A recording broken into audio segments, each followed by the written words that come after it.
আসসালামু আলাইকুম। পাঠ করছি প্রণয়ের নব্য সূচনা। লিখনীতে ইনসা ঈশা চৌধুরী। গল্প পাঠে আমি রেজওয়ানা খান নদী। পর্ব ৬। প্রণয় রান্নাঘরে গিয়ে এক মুহূর্তের জন্য থমকে গেল। সূচনা একদম পাকা গিন্নির মতো কোমরে ওড়না বেঁধে দাঁড়িয়ে আছে। কোমর ছুঁই ছুঁই চুলগুলো এলোমেলোভাবে হাত খোপা করা।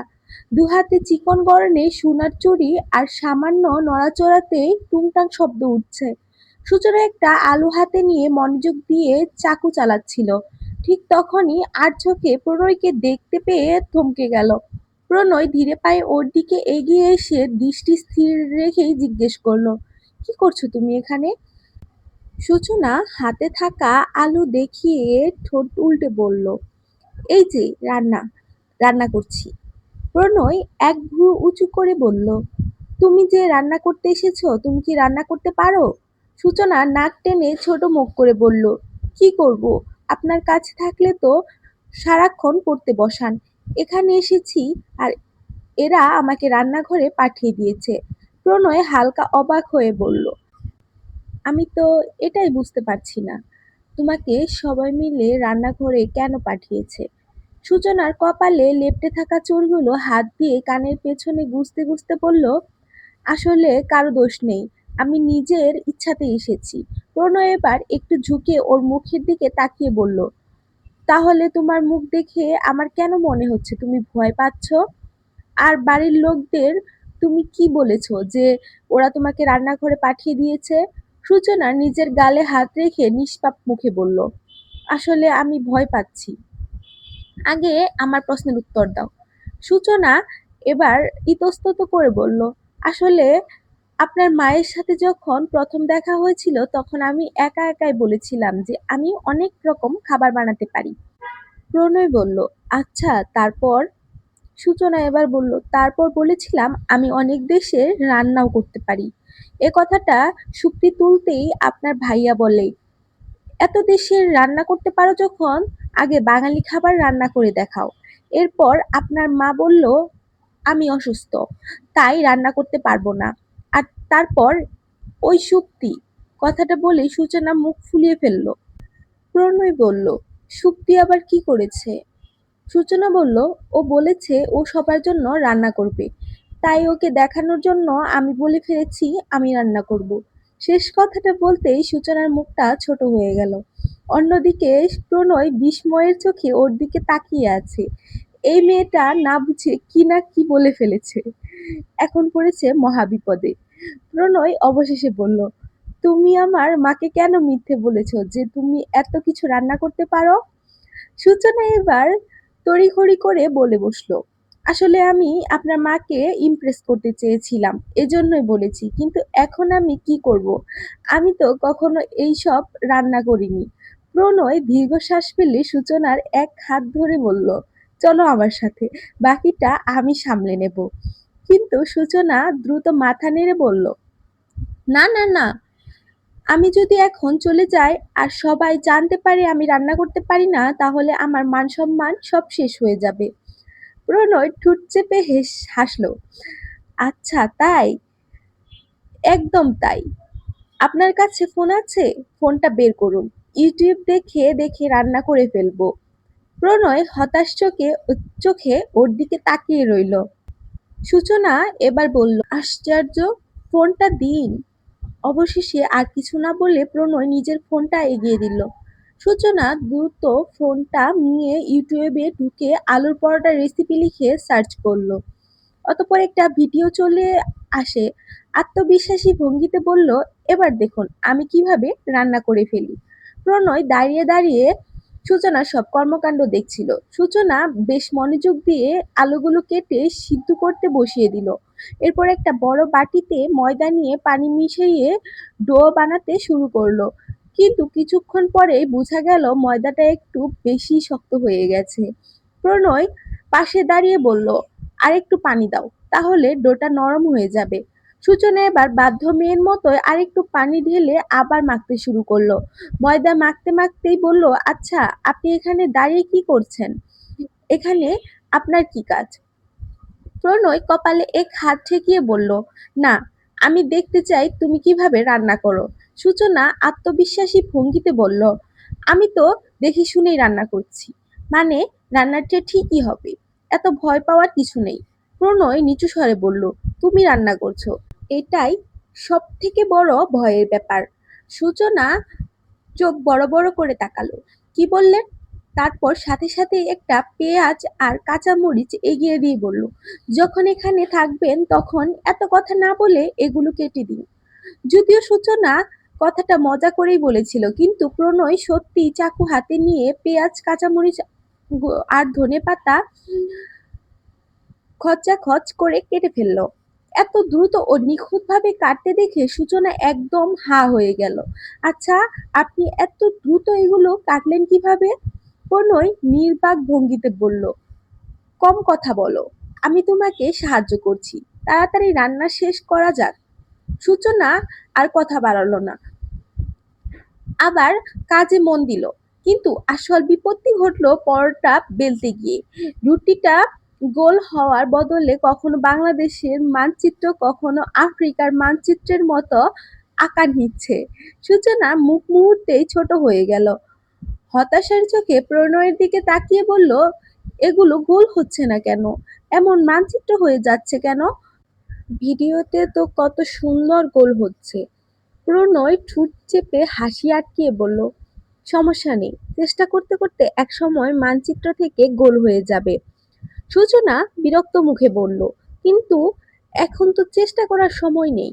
প্রণয় একবার চারপাশে চোখ বুলিয়ে কিছু একটা খুঁজলো। এরপর ক্যাবিনেট খুলে একটা বড় গোল বাটি বের করলো। সূচনার বেলা রুটিটা উপর রাখলো এবং চাকু দিয়ে চারপাশে কেটে দিল। মুহূর্তের মধ্যেই রুটিটা একদম নিখুঁত গোল হয়ে গেল। এটা দেখে সূচনার চোখ চকচক করে উঠল। ভীষণ খুশি হয়ে বলল, ওয়াও, এটা তো একদম পারফেক্ট গোল হয়েছে। হুম। রিমা নিজের মায়ের সাথে কথা শেষ করে তামজিৎকে রবিনের কাছে রেখে রান্নাঘরের দিকে চলে এলো। মনে মনে ভাবছিল, না জানি সূচনা একা একা কি করছে, ওকে একটু সাহায্য করা দরকার। কিন্তু রান্নাঘরের সামনে এসে ভিতরের দৃশ্যটা দেখে রিমা আর ভেতরে ঢুকলো না। প্রণয় একমনে দাঁড়িয়ে সূচনাকে রুটি বেলে দিতে সাহায্য করছে, আর সূচনা মন দিয়ে সেগুলো ভেজে নিচ্ছে। দুজনের মাঝে ছোট ছোট খুনসুটি চলছে।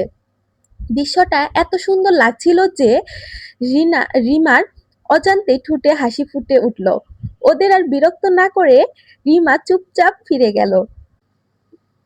বসার ঘরে এসে আবার রবিনের পাশে বসতেই বলল, শুনো, তুমি কি জানো তোমার ভাই কি করছে? রবিন ভ্রু কুঁচকে বলল, কেন, প্রণয় আবার কি করছে? রিমা বলল, কি করছে মানে? কি সুন্দর করে সূচনাকে রুটিগুলো বেলে দিচ্ছে, আর সূচনা সেগুলো ভেজে নিচ্ছে। রবিন অবাক হয়ে বলল, তাই নাকি?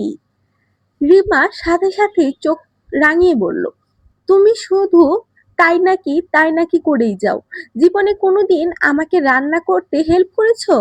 রবিন হালকা কাশি দিয়ে গলা পরিষ্কার করে বলল। রিমা অবাক আবার বলল, তোমার ভাইকে দেখে তোমার শেখা উচিত। বউদের রান্না করার সময় সাহায্য করতে হয়, বুঝলে? রবিন অসহায় মুখ করে রিমার দিকে তাকালো। মনে মনে ভাবলো, প্রণয়ে বেটা, নিজের বউকে সাহায্য করছিলি ভালো কথা, কিন্তু আমার বউকে দেখানোর কি দরকার ছিল? তবুও মুখে ছোট হাসি এনে বলল, আচ্ছা ঠিক আছে, এরপর থেকে আমিও তোমার রান্না করতে সাহায্য করব। রিমা সাথে সাথে মুখ বাঁকিয়ে বলল, রান্না ছাড়ো, জীবনে কোনোদিন তুমি আমাকে এক কাপ চাও বানিয়ে খাওয়াওনি। রবিন এবার দীর্ঘশ্বাস ফেলে বলল, এ তো দেখছি মহা যন্ত্রণা। এরপর একটু নরম গলায় বলল, আচ্ছা, তুমি রাগ করো না, তোমাকে আমি শপিং করতে নিয়ে যাব। এরপর তোমার পছন্দের সিনেমা দেখাবো, আর তোমাকে রেস্টুরেন্টেও নিয়ে যাব।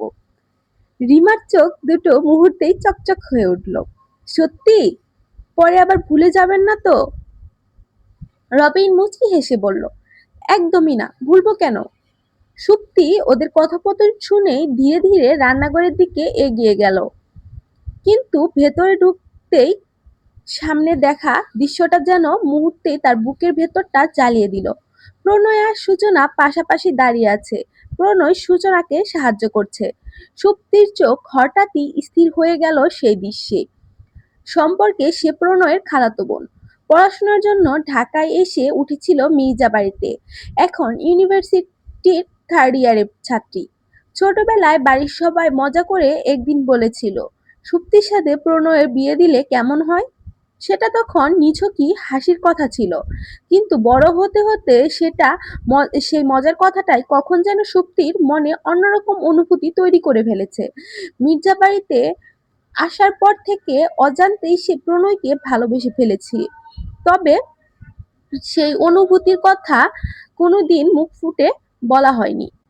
আর আজ সেই প্রণয়ই নিজের স্ত্রী নিয়ে হাসি ঠাট্টা করছে, খুনসুটি করছে। দূর থেকে দৃশ্যটা দেখে সুপ্তির ভেতরটা হঠাৎ কেমন ফাঁকা হয়ে গেল। বুকের ভেতর চাপা কষ্ট নিয়ে সে আর সেখানে এক মুহূর্তও দাঁড়িয়ে থাকতে পারল না। নিঃশব্দে ফিরে গেল সেখান থেকে। এদিকে সূচনা তখন প্রণয়ের মুখের দিকে তাকিয়ে হেসেই চলেছে। প্রণয় ভ্রু কুঁচকে প্রশ্ন করলো, তুমি এভাবে আমাকে দেখে হাসছো কেন? আসলে রুটি বেলতে গিয়ে প্রণয়ের গালের একপাশে ময়দা লেগে গিয়েছিল। পুরো গালটাই সাদা সাদা হয়ে আছে। আর সেটা দেখেই সূচনা এত হাসি পাচ্ছিল। কিন্তু সরাসরি কিছু না বলে সূচনা হঠাৎ প্রণয়ের ফোনটা হাতে নিয়ে ক্যামেরা অন করলো। অতঃপর প্রণয়ের ছোট একটা ভিডিও করতে লাগলো। প্রণয় অবাক হয়ে বলল, আরে আশ্চর্য, কি করছো? আমার ভিডিও কেন বানাচ্ছ? সূচনা হাসি চেপে বলল, এক মিনিট, আপনাকেই দেখাচ্ছি। কথাটা বলে ফোনটা ঘুরিয়ে প্রণয়ের সামনে ধরল। ভিডিওতে নিজের মুখের অবস্থা দেখে প্রণয় থমকে গেল। গালের একপাশে সাদা ময়দা লেগে আছে। আর সেটা দেখেই সূচনা আবারও হেসে উঠল। সূচনাকে এভাবে মুখের ওপর হেসে উঠতে দেখে প্রণয়ের একদমই ভালো লাগলো না। মুহূর্তে সে সূচনার এক হাত ধরে নিচের দিকে টেনে নিল। আচমকায় এতটা কাছে চলে আসায় সূচনা হাসি থেমে গেল। প্রণয় ধীরে ধীরে ওর দিকে ঝুঁকে আসতেই সূচনা ভয়ে চোখ দুটো শক্ত করে বন্ধ করে ফেলল। কিন্তু পরের মুহূর্তেই সে টের পেল প্রণয় নিজের গালে লেগে থাকা ময়দা ওর গালে ঘষে দিচ্ছে। খোঁচা খোঁচা দাড়ি ছোঁয়ায় সূচনার গালে হালকা ব্যথা লাগলো। আর তাতে প্রণয়ের গালের ময়দা লেগে গেল সূচনার গালেও।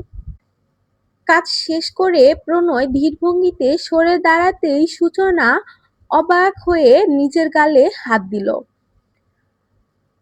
আঙ্গুলে ময়দা লেগে থাকতে দেখে ভ্রু কুঁচকে বলল, আজব তো, আপনি আমার গালে ময়দা লাগিয়ে দিলেন কেন?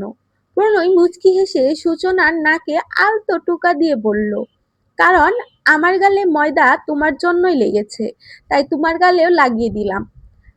টিট ফর ট্যাট। সূচনা মুখটা সঙ্গে সঙ্গে ফুলে উঠল।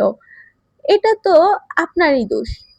আপনি রুটি বেলছিলেন বলেই নিজের গালে নিজেই ময়দা লাগিয়েছেন। তাই বলে আমাকে শাস্তি দেবেন? হ্যাঁ দেব। পচা স্বামী, পরাচুর বউ, ধুর, আপনার সাথে আমি কখনোই কথা বলবো না। প্রণয় ঠোঁট বাঁকিয়ে বলল, হ্যাঁ, এখন তো কথা বলবেই না, কাজ তো হয়ে গেল। সূচনা হার মানার পাত্রী নয়, গর্বিত ভঙ্গিতে বলল, হ্যাঁ, রান্না তো শেষ, এবার পালা সবাইকে টেস্ট করানোর। বসার ঘরে ডাইনিং টেবিলকে ঘিরে সবাই বসে আছে। চারপাশে এক উষ্ণ পরিবেশ। রিমা আর সূচনা ব্যস্ত হাতে সবাইকে খাবার পরিবেশন করছে। রবিন আর প্রণয় পাশাপাশি বসেছিল। হঠাৎ রবিন একটু ঝুঁকে প্রণয়ের কানের কাছে ফিসফিস করে বলল, বুঝতে পারছি নতুন বউকে সাহায্য করবি, ভালো কথা, কিন্তু আমার বউকে দেখিয়ে দেখিয়ে সাহায্য করার কি দরকার ছিল? প্রণয় ভ্রু কুঁচকে তাকালো, মানে, তুমি কি বলতে চাইছো? রবিন দীর্ঘশ্বাস ফেলে বলল, মানে তুই যে তোর বউকে রান্নাঘরে সাহায্য করেছিস সেটা দেখেই তোর ভাবি এসে আমাকে জ্ঞান দেওয়া শুরু করেছে। কথাটা শুনে প্রণয় আর কিছু বলল না, শুধু বাঁকা চোখে ভাইয়ের দিকে তাকিয়ে রইল। কিছুক্ষণ পর সবাই খাবার খাবার মন দিয়ে খেতে শুরু করলো। এমন সময় রবিন হঠাৎ বলল, আচ্ছা, আর তো মাত্র 2 দিন পর বৌভাতের অনুষ্ঠান। ঋতু কবে আসছে বাড়িতে? রবিনের কথায় যেন হঠাৎ কিছু একটা মনে পড়ে গেল প্রণয়ের। সে খানিকটা গভীর হয়ে বলল, আমার মনে হয় বৌভাতের অনুষ্ঠানের আগেই সূচনার দাদির সঙ্গে একবার দেখা করা উচিত। কথাটা বলা মাত্রই রবিন বিষম খেয়ে কাশতে শুরু করলো। রিমা তড়িঘড়ি করে এক গ্লাস পানি এগিয়ে দিল। পানি খেয়ে রবিন আস্তে করে রিমার দিকে ঝুঁকে বলল, দেখছো রিমা, আমার ভাই বিয়ের একদিনের মধ্যে বউ পাগল হয়ে গেছে। কি সব উল্টোপাল্টা কথা বলছে। প্রণয় বিরক্ত চোখে ভাইয়ের দিকে তাকিয়ে রইল। ঠিক তখনই শায়লা খাতুন বিস্মিত কণ্ঠে বলল, প্রণয়, তুমি কার সঙ্গে দেখা করার কথা বলছো? প্রণয় একদম সোজা সাপটা গলায় বলল, সূচনার দাদির সঙ্গে। উনি অসুস্থ, তাই ভাবলাম দেখা করে আসা উচিত। এ কথাটা শুনেই সূচনার বুক ধক করে উঠল। অফিস রুমে সেদিন ছুটি নেওয়ার জন্য সে নিজেই প্রণয়কে বলেছিল তার দাদি অসুস্থ, কিন্তু বিয়ের দিনও প্রণয়ের সঙ্গে তার দাদির দেখা হয়নি। সেই সূত্র ধরে আজ এই কথা বলে ফেলেছে প্রণয়। এদিকে সূচনা বারবার চোখের ইশারায় প্রণয়কে থামতে বলছিল, যেন আর একটা প্রশ্ন না করে, কিন্তু ততক্ষণে যা হওয়ার তা হয়ে গেছে। শায়লা খাতুন তৎক্ষণাৎ বলে উঠল, প্রণয়, সূচনার দাদি তো আজ থেকে 3 বছর আগে মারা গেছে। তাহলে তুমি কার সঙ্গে দেখা করবে? আর তোমাকে কে বললো উনি অসুস্থ? মায়ের কথাটা কানে যেতেই প্রণয় মুহূর্তে মুখের ভঙ্গি বদলে গেল। বিস্ময় চোখে সে সূচনার দিকে তাকালো। আর সূচনা, সে তখন মাথা নিচু করে দাঁড়িয়ে আছে। মুখটা এমন ভাবে লুকিয়ে ফেলেছে যে হাতে নাতে ধরা পড়া কোনো চোর নিজের অপরাধ আড়াল করার চেষ্টা করছে। হ্যালো বন্ধুরা, তোমরা সবাই কেমন আছো? তোমাদের গল্প কেমন লাগছে অবশ্যই কমেন্টে জানাও, এবং আরো ভালো ভালো গল্প পেতে পেজটিকে অবশ্যই সাবস্ক্রাইব করো।